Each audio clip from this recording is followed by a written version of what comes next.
उस वक्त का है जब 17 गांवों में एक महान बाबा रहा करते थे जिनका नाम था बद्री नारायण। गांव के सबसे बड़े जानकार और समझदार इंसान वही थे। वैसे तो दिन भर वो एक बड़े बरगद के दरख्त के नीचे तपस्या करते थे और शाम होते ही अपने घर चले जाते थे।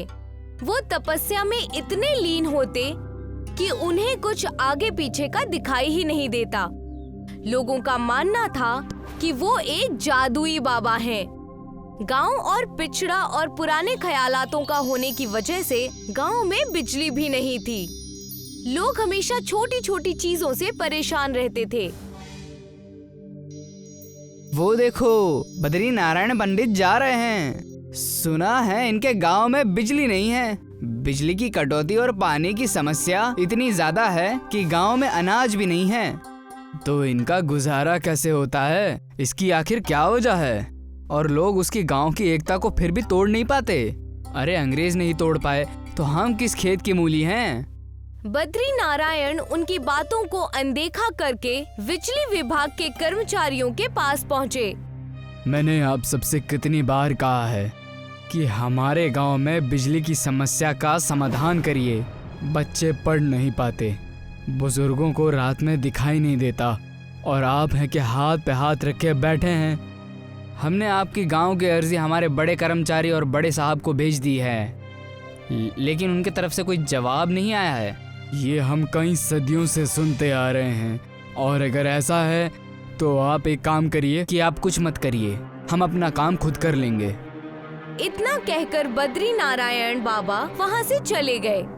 बड़े साहब, आपको पता है कि ये पंडित बहुत मायावी पंडित है, जो कह देता है वो बातें सच में हो जाती है। मैं जानता हूँ, लेकिन मैं क्या कर सकता हूँ?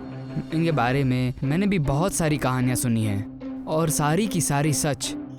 बद्री नारायण अपने गांव में जाकर सारी परेशानी उन्हें बताता है। उनकी बातें सुनकर सारे गांव वाले उदास हो गए। तो अब हम क्या करेंगे? इस बिजली की समस्या से सब कुछ नुकसान होता जा रहा है। अब मैंने सोच लिया है, अब हमें किसी की मदद नहीं चाहिए। जो कुछ करना है वो हमें ही करना है और ये सिर्फ मैं करके दिखाऊंगा। मुझसे अब गांव का दुख और नहीं देखा जाता। सारे गांव वाले अपने अपने घर जाकर सो जाते हैं, लेकिन उस रात बद्री नारायण बाबा को बिल्कुल नींद नहीं आती और वो अपनी तपस्या वाली जगह पर जाकर वहाँ बैठ गए। हे वृक्ष देवता, मैंने और मेरे गांव वालों ने ऐसा कौन सा पाप किया है जो हमें इतना दुख भोगना पड़ता है? मैं आपकी इतनी पूजा अर्चना करता हूँ, मैं हर जगह आपकी चर्चा ही करता हूँ, फिर भी आप इतने दर्द दे रहे हो। ये तो सरासर जुर्म है। बद्री नारायण बाबा अपनी परेशानी उस बरगद के दरख्त के पास रखकर रो ही रहे थे कि वहाँ पर वृक्ष देवता प्रकट हो गए। दरख्त के देवता को देखकर बाबा बद्री नारायण बेहद खुश हो गए। प्रभु, कहीं मैं सपना तो नहीं देख रहा?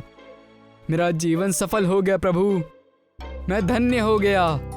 उठो राजन, ये सब तुम्हारे किए हुए अच्छे काम, अच्छे ख्यालों का नतीजा है।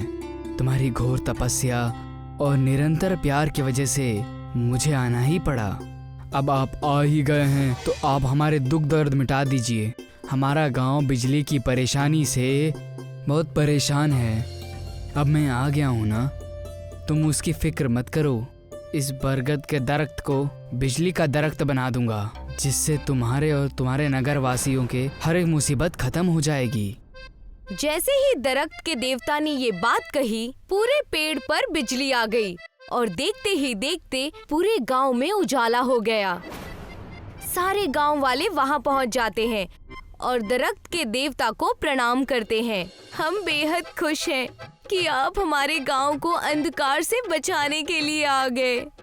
बस ध्यान रहे, मेरे इस वरदान का कोई गलत उपयोग ना करें, वरना उसे पाप लगेगा। जब भी कोई इंसान इस बरगद के दरख्त को गलत इस्तेमाल करेगा, उसे तुरंत ही सजा भुगतनी पड़ेगी। सारे गांव वाले बिजली के दरख्त और बद्री नारायण के चमत्कार को देखकर बेहद खुश हो गए। लेकिन वरुण इस बात से बेहद दुखी और हिचकिचाहट में रह जाता है। वैसे पंडित जी ने बड़ा उपकार किया है गांव वालों पर, वरना अंधेरे का साया हमारे गांव से जा ही नहीं रहा था।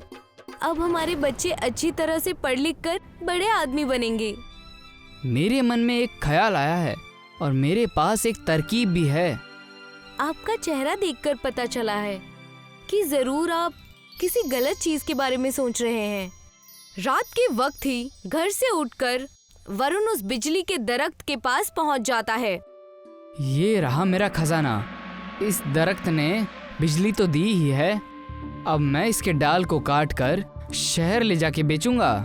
बरगद के इतने सारे डाल हैं, एक आध काट लूंगा तो क्या फर्क पड़ जाएगा। और वैसे भी हमारे दरख्त देवता ने हमारे गांव के भले के लिए हमें ये बिजली का पेड़ दिया है।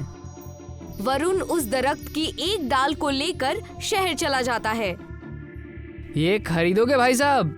ये क्या चीज है? ये बिजली की डाल है, इसे छूने से करंट नहीं लगता और ये बिना चार्ज के सदियों तक चलता रहेगा।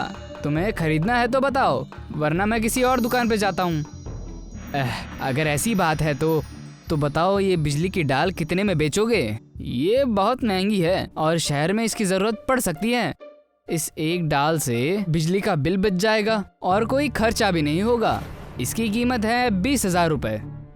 ठीक है, सौदा मंजूर है, लेकिन तुम इसे कहीं और नहीं बेचोगे।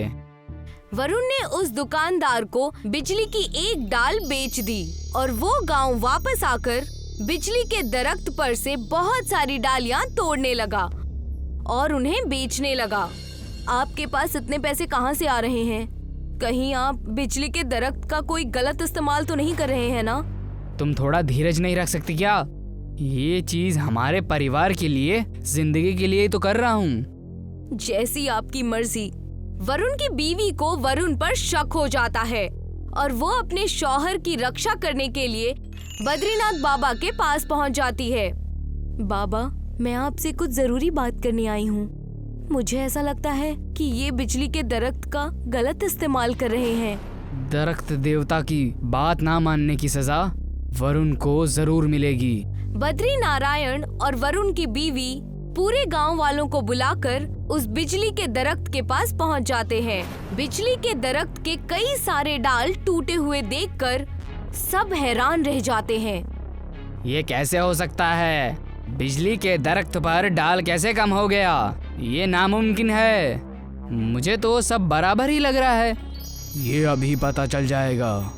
बद्रीनाथ ने अपने झोले से शंख निकालकर उसे बजाया और तुरंत ही वहाँ पर दरख्त देवता प्रकट हो गए। ये पुण्य और किसी ने नहीं बल्कि वरुण ने किया है। पुण्य पाप भगवान, उन्होंने पाप किया है। जैसा दिखता है वैसा होता नहीं वत्स। वरुण इस बिजली की डाल को बेचकर जो भी पैसा कमाता था उससे आश्रम और अनाथ बच्चों को अच्छी शिक्षा और अच्छे कपड़े लाकर देता था। इसी वजह से मैंने वरुण को इस नेकी के कार्य में नहीं रोका। मुझे माफ़ करना महाराज, मैंने इस कार्य को सबसे छुपाया क्योंकि मैं जानता था मुझे कोई समझ नहीं पाएगा। माफ़ी तो हमें तुमसे मांगनी चाहिए। हमारे मन के कपट के वजह से तुम परेशान हो गए। वरुण के इस अच्छे बर्ताव के कारण सबने वरुण की खूब तारीफें की। बद्री नारायण और वरुण का खानदान खुशी खुशी सतना गांव में रहने लगा।